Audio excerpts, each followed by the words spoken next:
Sunod sa gabos. An oras, alas 7:10. Hatod sa Saindo, kan Radyo DCGB. Ang mga bago, asin darakulang bareta kan aldaw. Mga baretang balansyado, dainimping kikilingan, asin makatotohanan. DCGB, Bareta alas 7. Mga preskong bareta sa lado lokal, nasyonal, internasyonal, asin iba pa. Bareta alas 7. Digdi sa GB, garantisadong bareta.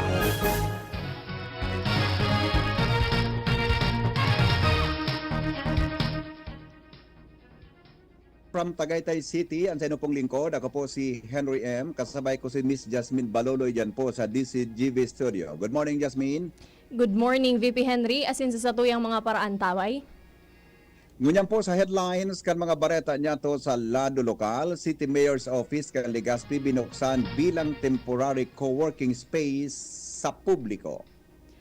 Mga naapektaran kan bagyong uwan sa Catanduanes, binisita ni Presidente Bongbong Marcos. Sobra po sa 1.4 milyon pesos ang kantidad ng health commodities na i-turnover na kan Department of Health sa Catanduanes. Mga harmful animals sa 32 na nakadulag na mga hayop sa Albay Park and Wildlife dahilan kan pagrapado kan bagyong uwan, daima nawawara kan nakaaging aldaw.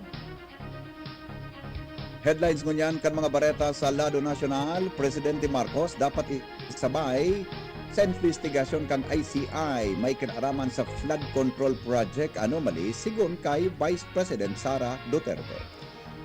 PBBM mapautog nin reforma para tuldukan ang korupsyon sa nasyon, Transparency Portal ilalansar. Passport ni ex-representative Saldico tulos daw na kansilaron kung may legal na basihan sigon kay Presidente Bongbong Marcos. Security plan kan PNP sa tulong aldaw na rally nakahanda na, rotation system ipapauto. Ibang nasyon, bagyong uwan nagwalat ng matinding pagbaha sa nasyon kan Taiwan. Baretang sports, LeBron James nagpuunang mag-ensayo matapos ang injury.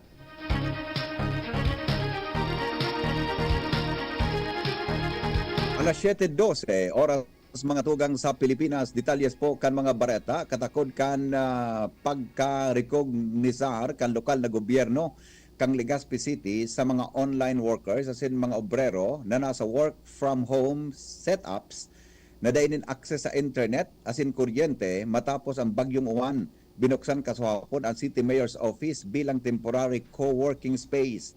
Sigon sa ipinalawas na Public Service Advisory ni Legazpi City Mayor Hisham Ismail, pon kasahapon bukas ang audiovisual hall sa third floor kan City Hall na maakomodar sa mga online workers asin estudyante na nangaipuhanin makusog na internet connection asin komportabling espasyo para sa indang office asin school works. Ang lobby kanasabing opisina pwedeng gamiton pon alas 6 nin pagkaaga sagod alas 6 nin pagkabanggi, mantang para sa mga night shifters pon alas 6 nin banggi sagod alas 6 nin pagkaaga. Ang audiovisual hall mismo ang gagamiton. Ang baretang ini hatod sa Indukan. Optin Lutein Capsule. Alagaan ang paningin sa tulong ng Optin. Kitang-kita ang kalusugan ng mata.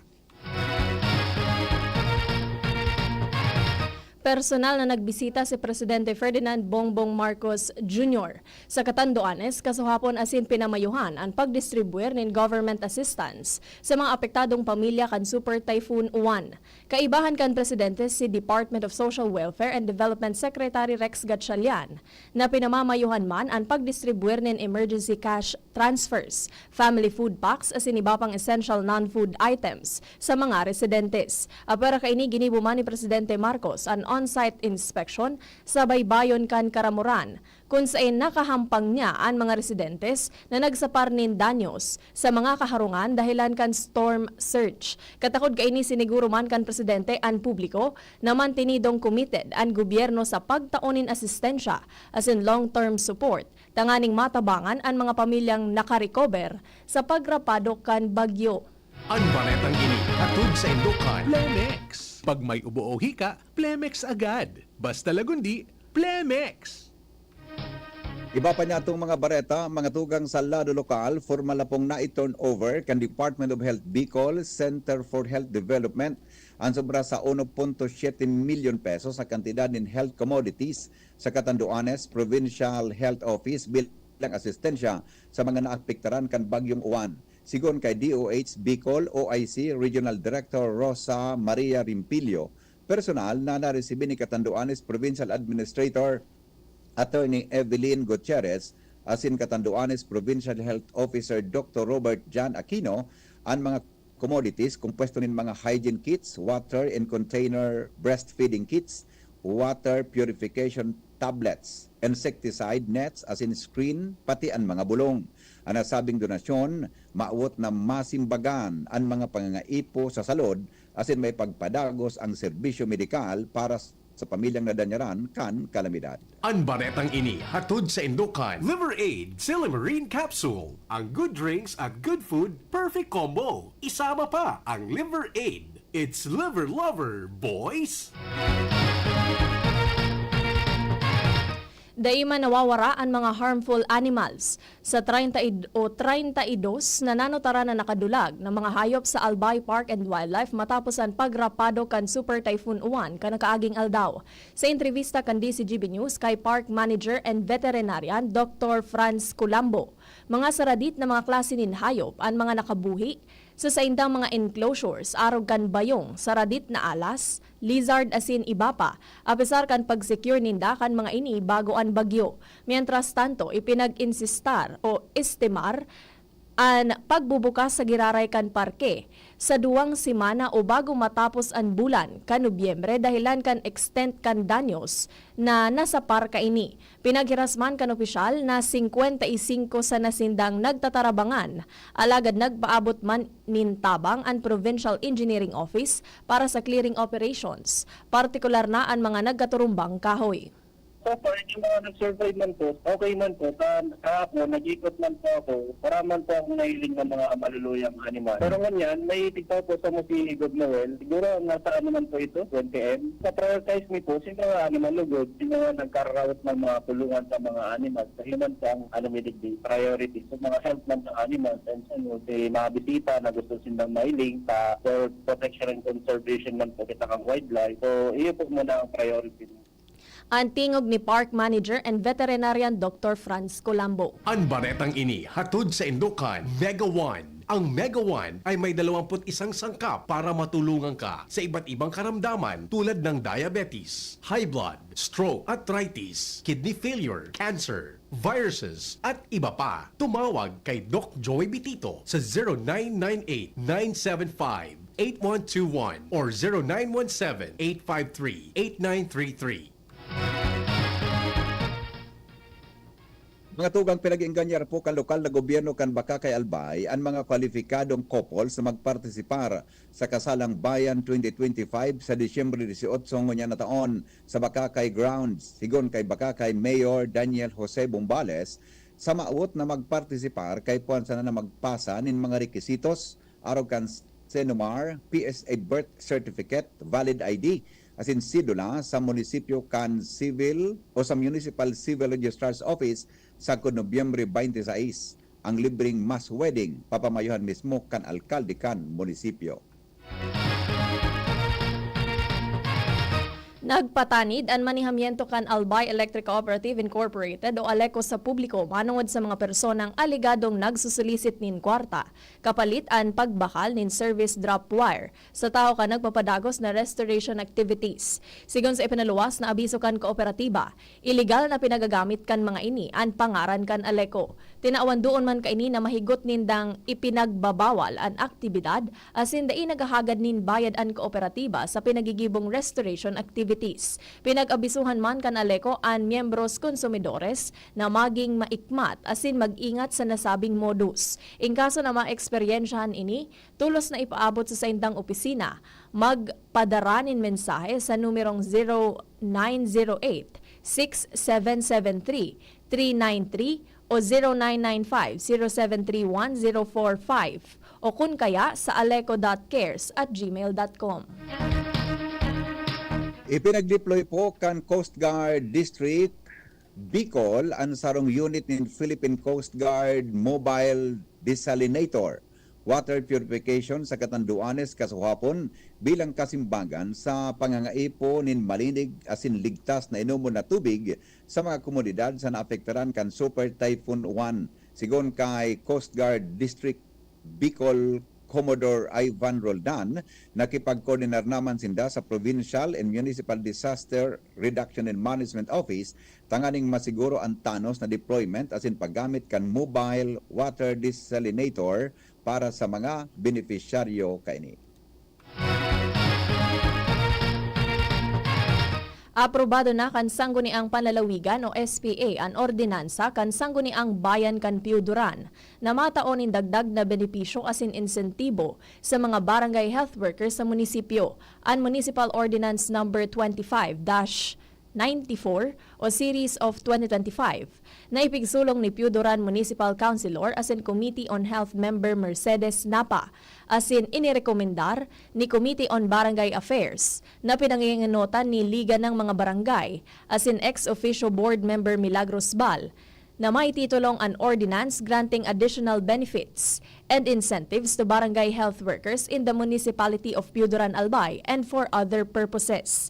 Maawot na matauwanin pagmidbid ang papel kan mga BHWs bilang frontliner sa paghatod ng primary healthcare services asin mga programang pansalud, tanganing maibitaran ang paglakop ng mga helang sa komunidad. Ang ordinansa mataon dugang na bulanan na subsidiya na 250 pesos para sa 500 pesos na existing subsidy. Ang gustong sabihon, kabilugan na 750 pesos na bulanan na subsidiya ang mariresibikan mga BHWDs sa nasabing lugar. Oras Pilipinas, alas 7:22 po nin pagkaaga. Detalyes kan mga bareta sa lado national, international sports asin kamugtakan kampanahon masunod. Makalipas lang po kan mga patas. At ngayon, ang pinakabago, ang pinaka-epektibong food supplement na mabusising ginawa sa Amerika at matapos at 3 taon, aprobado na ng FDA. Mega One, ang evolusyonaryong produkto na nagtataglay ng 21 natural na mga komposisyon na nakatutulong upang palakasin ang immune system at ang ating kalusugan. Para sa karagdagang impormasyon, Maaaring pumunta kay Doc Joey Bitito sa Barangay 18, Cabangan West, Legazpi City, kaharap lang ng Bangko Sentral ng Pilipinas. O tumawag sa 0998-975-8121 or 0917-853-8933 para sa free consultation sa natural medicine. bisitahin din ang aming Facebook pages, Mega One Superfood at NHC Bayanihan Official. Mega One, evolusyon para sa kalusugan. Pre, makinig ka muna. Payong kaibigan lang ha. Work hard, play hard. Yan ang motto ko dati. Pero nakakapagod din pala katagalan. Sa gitna ng lahat ng mga puyat, inom at pagkain ng masasarap, kasama na ang oily at fatty foods, kailangan pa ring bantayan ang kalusugan. Tamang kontrol ang kailangan. Katuwang ko, ang Liverade. May silimarin na maaring makatulong, protektahan ang atay. Cheers to more good times. Be a liver lover. Mahalagang paalala, ang Liverade ay hindi gamot at hindi dapat gamitin paggamot sa anumang uri ng sakit. Ang good drinks at good food, perfect combo. Isama pa ang Liverade para sa kalusugan ng atay. Mabibili sa mga leading drugstores nationwide. Piolo Pascual po. Sa ubo at hika, may Plemex Forte Syrup and bottles. Pero para sa ginhawang kailangan agad, may Plemex Forte Capsule and Blister Pack. Madaling bitbitin, kayang ibulsa. Gawa sa natural na lagundi na tumutunaw at nagpapalabas ng plema. Convenient na, ginhawa pa. Plemex Forte Lagundi in Capsule. Basta Lagundi, Plemex. Easy! Vitex Segundo L is the generic name of Plemex Forte. If symptoms persist, consult your doctor. Sharmila Printing Press and Advertising. For fast and affordable printing, choose Sharmila Printing Press and Advertising. Offset and digital printing. Services offered: tarpaulin printing, flyers, receipts, brochures, business cards, magazines, folio, invitations, newsletters, letterheads, and more. Sharmila Printing Press and Advertising specializes Enterprises mugs, t-shirts, Panaflex, Sintra board, signages, pull-up banners, and more. Visit us at Rawis Legazpi City near Rawis Barangay Hall with branches in Barangay 19, Rizal Street, Cabangan, Legazpi City. Contact 742-6260 or 0917-523-5819 or 0917-148-0361 and 0933-856-2142. Email us at charmilaprintingpresslegazpi@gmail.com. Open from Monday till Saturday, 8 a.m. until 5 p.m. Charmilla Printing Press and Advertising, where we print your choice. DCGB, Barreta, alas 7. Barreta, alas 7.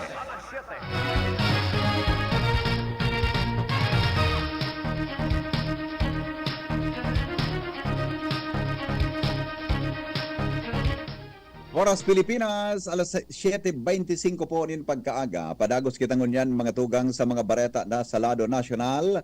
Ipinagtaong suwestyon po ni Vice President Sara Duterte na dapat isabay si Presidente Ferdinand Marcos Jr. na investigaran may kinaraman sa anomalya sa flood control projects. Sigon sa Vice Presidente, malinaw ang ebidensya na nahihiling anomalya sa 2025 national budget. Inot nang sinabi kang presidente na dai makakasabay sa kakasuhan kan Independent Commission for Infrastructure ICI si dating House Speaker Martin Romualdez. Dagdag pa kan vice presidente na pwedeng dai nabasa ang 2025 budget kung saan iguanin discrepancies sa National Expenditure Program na isinumiter kan Executive Department asin ang General Appropriations Act na pinasar kang Kongreso. Ang nasabing dagdag maikukonsiderar na insertion na hali sa influensya kan House of Representatives kung kaya dapat isabay ang presidente dahil sa pagpirma kaini sa 2025 General Appropriations Act. Mapautob nin mga sistematikong reforma sa gobyerno si Presidente Ferdinand Marcos Jr. para dain na mautro ang mga pang-aabuso sa pondo kan nasyon. Sigon sa Presidente kasabay sa mga reformang ini, ang pagbugtak nin transparency portal na matao sa publiko nin mas mahiwas na akses sa impormasyon, may kinaaraman sa mga proyekto kan gobyerno, siring kan listahan kan mga kontratista lokasyon, kantidad kan proyekto asin iba pang detalye para mas mabantayan ini. Kapag may nahiling sa portal na bako susog sa diretsyon o may makadudang hiro, marikas ining matatawan aksyon. Target mga tugang kan Department of Health na makonsulta ang 12 milyon na Pilipino pag-abot kan 2026 o 2026 para malabanan ang efekto kang helang na tuberculosis sa nasyon. Sa sarong pahayag, sinabi kan ahensya ng inisyatibo susog sa direktiba ni Presidente Ferdinand Marcos Jr. sirarom kan bagong inaprubahan na Philippine Strategic TB Elimination Plan Phase 2 sa 2025 hanggang 2030. Katakod kayo nagalaom na dudublihon pa ang pundo para sa TB services kung kaya ipinagsulong kan Department of Health ang 4.2 million pesos na pundo para sa TB services sa irarom kan 2026 na National Expenditure Program na doble hali sa pundo kan TB ngunya na taon na 2.6 million pesos sana. Nakahanda na ang Security Deployment Plan kan Philippine National Police para sa tulong aldaw na rally sa Manila asin Quezon City magpuon Domingo. Sigon kay PNP Acting Police Lieutenant General Jose Meliencio Nartates Jr., tinawan niya nin direktiba ang NCRPO na sigurohon ang maximum tolerance asin pagmantinir kan mas halangkaw na level kan disiplina asin profesionalismo sa mga ide-deploy na PNP personnel. Sobra 16,000 na personnel ang ide-deploy sa nasabing mga rally kung saan ang mga ini hali mismo sa NCRPO asin ang ibang augmentation hali sa ibang regional offices. Ipinaliwanag po ni Presidente Ferdinand Marcos Jr. kung dai pa nakakansilar ang pasaporte ni dating Ako Bicol Party List Representative Saldico na pinag-investigaran dahil sa irregularidad sa flood control projects. Nasa abroad pa si Ko asin nagsayong umuli sa Pilipinas dahil sa pigasabing patakot sa iyang buhay base sa pahayag kan sa iyang abogado. Sa press briefing sa Malacanang, sinabi kan presidente na daipang kaso na naisangat laban kay ko kung kaya daipang legal o legal grounds para kansilaron ang passport. Oras na magkaigwan ng legal na basihan, tulos na maaksyon ang gobyerno para kansilaron ang pasaporte ni ko asin mapabalik sa nasyon para hampangon ang mga aligasyon kan korupsyon. Naghagad nin tabang sa Korte Suprema si Senador Ronald Bato de la Rosa para magluwas nin temporary restraining order laban sa implementasyon kan arrest warrant sa pigsasabing ipinaluwas kan International Criminal Court o ICC. Ipigsumiter kan Senador an manifestation bilang urgent sa Korte. Saro ining follow-up sa pending petition for certiorari and prohibition na ipiglatag ni Senador Bato asin ni dating Presidente Rodrigo Duterte kan Marso 11, 2025 laban kay Executive Secretary Lucas Bersamin dahil sa pag-arestar asin pagbalyo kay Duterte sa the Netherlands. Hinagad man ni De La Rosa sa korte na gumibo nin judicial notice sa pahayag ni Ombudsman Jesus Remulla. Naigwaman in warrant of arrest na hali sa ICC si De La Rosa. Baretang Sports asin luwas kan Pilipinas, bit-bit ni Nicole Ann Gloriani. Good morning, Nicole.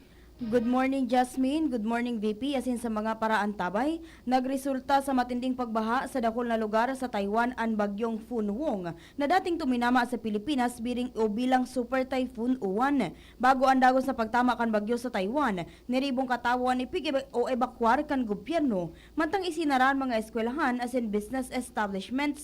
Uminabot naman sa 51 katawan lugadan dahil sa epekto kan bagyo. Sa Yilan County, sarong lugar ang naka-eksperyensya nin 650 mm nin uran na lampas tawo na pagbaha. Sa ngunyan mantinido sa mga evacuation center ang sobra sa 8,300 katawo mantangan mga inihali sa Yilan asin Hualien County. Sa lado kan Karawat to Sports, nagpamati si Los Angeles Lakers star LeBron James sa iyang pagbabalik sa pagkawat matapos an injury. Matatandaan kan magpuan ang bagong season kan NBA kan Oktubre, dahil pa nakakawat si LeBron dahil sa sciatica sarong pagkulog kan lower body nerve sa walang parte kan sa iyang lawas. Sigon kay Lakers coach JJ Redick, nagpuan si LeBron sa pag-ensayo kasabay ang South Bay Lakers na iyon developmental team kan Lakers. Dagdag pa ni Redick na inenenot na ensayo ni James matapos ang injury. Iyan na detalyes kan mga bareta sa lado kan ibang nasyon as in sports. Ako po si Nicole Ann Gloriani. Para po sa kamugtakan kan panahon, nasa linya po ang Pag-asa Ligaspi. ITCZ or Intertropical Convergence na nakaka-apekto sa Palawan, Visayas, Mindanao, samantala ngunyan po din Bikulan, asahan po ang generally good weather condition. Hindi ba na lamang po sa mga isolated na mga paguran at mga thunderstorm. Sa ngunyan po, expect po na ang agwat ng temperatura umaabot ng 25 to 32 degrees Celsius. Ang araw po ay sumikat ng 5:43 na umaga. Ito ay lulubog ng 5:50 ng gabi. Yan ang latest gamit dito sa forecast ng pag-asa sa Southern Luzon, Occidental, Infante, Marina. Yan mga tugang nga detalles kan mga darakulang bareta ngunyan pong aldaw sa pangaran po ka nagsurat kan bareta. Kasabay si Jenny Balyaran at si Nicole Ann Gloriani, siyempre po ang mga kinalap na report kan Mega Force Patrol para po digdi sa DCGB Bareta alas 7. Live from Tagaytay City. Ako po si Henry Maceda. Ako man po si Jasmine Baloloy. Salamat kan sa indong pagantabay. Yan ang DCGB Bareta alas 7. Abangan